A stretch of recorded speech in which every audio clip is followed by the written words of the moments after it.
ప్రభువైన యేసుక్రీస్తు నామంలో ప్రతి ఒక్కరికి పేరు పేరున నా వందనాలు తెలియజేస్తా ఉన్నానండి. ఈరోజు దేవుని వాగ్దానం కీర్తనల గ్రంథము 59వ అధ్యాయము 2వ వచనము. పాపము చేయు వారి చేతిలో నుండి నన్ను తప్పింపుము, రక్తపరాధుల చేతిలో నుండి నన్ను రక్షింపుము. హల్లెలూయా. ఈ దినం దేవుడు మనతో మాట్లాడుతూ ఉన్నటువంటి మాట, ప్రియ సహోదరి సహోదరుడా, నీవు అనుకుంటానే ఉన్నావేమో పాపంలో జీవిస్తూ ఉన్నాను అనేసి. నీకు అర్థమవుతా ఉందేమో నేను యొక్క శాపభరితమైనటువంటి జీవితాన్ని జీవిస్తూ ఉన్నానే, నేను ఈ త్రాగుడుబోతుతనాన్ని నుంచి విడిపించుకోవాలి అనేసి అనుకుంటా ఉన్నాను, ఈ వ్యభిచారం నుంచి నేను విడిపించుకోవాలి అనేసి అనుకుంటా ఉన్నాను, ఈ సినిమాలు చూసేటువంటి అలవాటు నుంచి నేను దూరం అవ్వాలి అనేసి అనుకుంటా ఉన్నాను, నాటికలు చూసేటువంటి అలవాటు నుంచి నేను దూరం అవ్వాలి అనేసి అనుకుంటా ఉన్నాను. అయితే ప్రతిసారి కూడా నేను పాపములో తప్పించుకోలేకుంటున్నాను ప్రభువా. నేను ఒంటరిగా ఉన్నప్పుడు అనేకమైనటువంటి ఆలోచనలు, తలంపులు నన్ను చిక్కుపరుస్తూనే ఉన్నాయి. రక్షించేటువంటి వారు ఎవరూ లేరా? నా కుటుంబాన్ని రక్షించేటువంటి వారు ఎవరూ లేరా అనేసి ఈరోజు నీవు బాధపడతానే ఉన్నావేమో ప్రియ సహోదరి సహోదరుడా. నీ దగ్గర జవాబు లేక,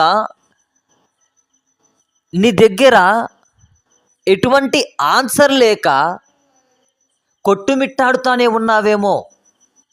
అయితే ఇక్కడ దేవుడు సెలవిస్తూ ఉన్నటువంటి మాట, నిన్ను రక్షించడము కోసం, నీ పాపములను విమోచించడము కోసం, దుష్టుని నుండి నిన్ను దూరపరచడం కోసం, నిన్ను పరిశుద్ధునిగా మార్చడము కోసం ఈ లోకానికి పరిశుద్ధమైనటువంటి దేవుడు రక్త మాంసములు కలిగి ఈ లోకమునకు వచ్చి పరిశుద్ధముగా నేను జీవించి ఉన్నాను, నా మాదిరిగా మీరు జీవించండి అనేసి తెలియజేసినటువంటి గొప్ప దేవుడు నీతో మాట్లాడుతూ ఉన్నటువంటి మాట.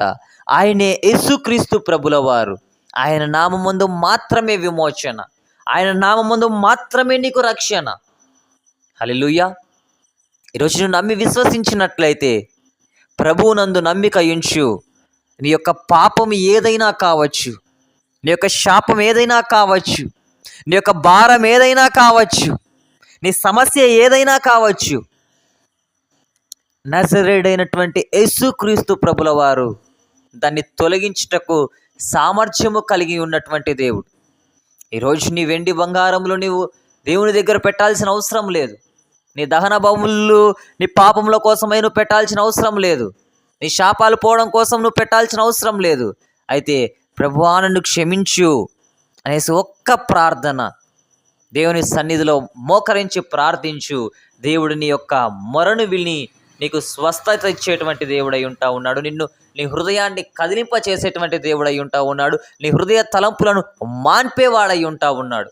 హల్లెలూయా. అటు రీతైనటువంటి కృపా కనికరము ప్రతి బిడ్డకి అనుగ్రహించబడును గాక. ఆమేన్. దేవుడి వాక్యమును దీవించును గాక. ఆమేన్. చివరి ప్రార్థన. మిక్కిలి ప్రేమ కలిగిన దేవా, నీకు వందనాలయ్యా. ఈరోజు పాపము చేయకూడదు అనేసి అనుకుంటా ఉన్నప్పటికీ ప్రభువా, వారిని తప్పించుటకినైనా తండ్రి, వారిని రక్షించుటకి లోకంలో ఎవరు లేరేమో మీరు ఒక్కసారి జ్ఞాపకం చేసుకోమని సహాయం జరిగించమని ప్రార్థిస్తున్నాను తండ్రి. ఆమేన్.